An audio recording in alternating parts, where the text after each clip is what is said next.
High বন্ধুরা, আপনারা দেখছেন ইউটিউব চ্যানেলের যা খুশি ভিডিও। আর আপনাদের সাথে রয়েছে আমি তাপস। সেই সকাল থেকে বৃষ্টি পড়ছে, বৃষ্টি আর থামে না। বাড়িতে বসে বিরক্ত হয়ে গেলাম, তাই বেরিয়ে পড়লাম একটু রাস্তার দিকে। তো সঙ্গে থাকো, দেখো আজ তোমাদের জন্য কী ব্লগ আনতে চলেছি। তো যদি ভালো লেগে থাকে লাইক, কমেন্ট, শেয়ার, সাবস্ক্রাইব অবশ্যই করবেন। তো দেখুন আজকের ব্লগ। প্রচুর পরিমাণে বৃষ্টিপাত হওয়ার পর একদিকে যেমন অনেক মানুষ ক্ষতিগ্রস্ত হয়, আর একদিকে কিন্তু প্রকৃতি যেন নতুন রঙে সেজে ওঠে, সংকেত দেয় মায়ের আগমনী বার্তা। এই খুব সৌন্দর্য দেখে আমারও কিন্তু মন ছুঁয়ে গেল। দেখি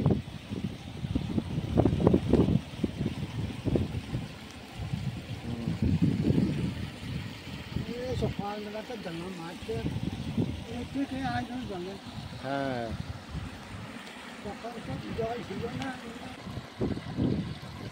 যখন প্রচুর পরিমাণে বৃষ্টিপাত হয়, যখন মাঠ ছেপে জল যখন নালাগুলোর মধ্যে আসে, সেই জলগুলোকে কিছু লোক সেগুলো কাজে লাগিয়ে, দেখতে পাচ্ছেন বাঁশ দিয়ে এক ধরনের আড়া বুনে সেগুলোকে একটা মাছ ধরার একটা সুন্দর একটা ব্যবস্থা ওরা করে।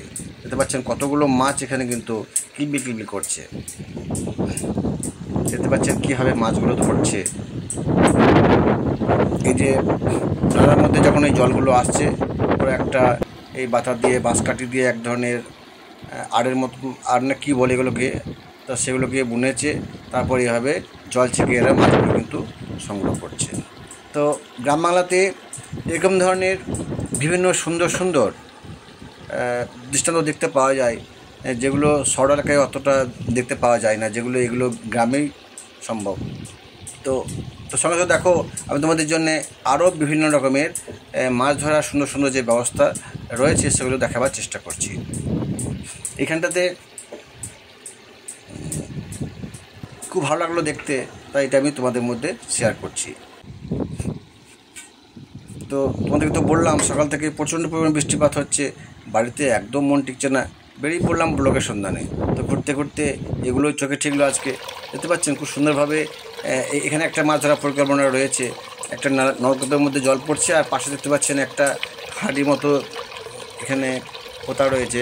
এখান থেকে মাছগুলো লাফিয়ে লাফিয়ে ওই হাঁড়ির মধ্যে পোষ করে।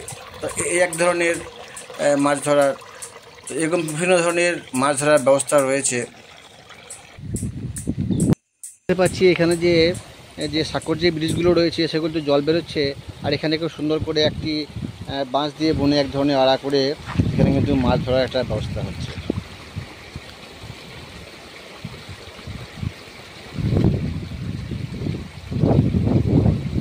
দেখতে পাচ্ছি মাছও কিছু বেশ পড়ে রয়েছে। আড়াটা কবে দিয়েছো? আড়াটা কবে দিলে? এটা কবে দিলে? কালকে দিয়েছো? মাছ পড়ছে? পড়েছে। এই বৃষ্টিতে কোনো অসুবিধা হয় না? বৃষ্টিতে যে বৃষ্টি, এত বৃষ্টির জলে কিছু অসুবিধা হয় নাই? এই মাছগুলো কী করো, বিক্রি করো? বিক্রির মধ্যে পড়ছে না? ও অল্প অল্প চর্চা পড়ছে নাকি? তো বন্ধুরা দেখতে পাচ্ছ যে বিভিন্ন মানুষ কিন্তু বিভিন্ন রকমভাবে মাছ ধরে, এই মাছ ধরার চেষ্টা করে। এই প্রচণ্ড বৃষ্টির ফলে যে জলগুলো বয়ে যাচ্ছে, সেই জলগুলোকে বাঁধ দিয়ে এরা এই মাছ ধরার খুব সুন্দর একটা পরিকল্পনা করেছে।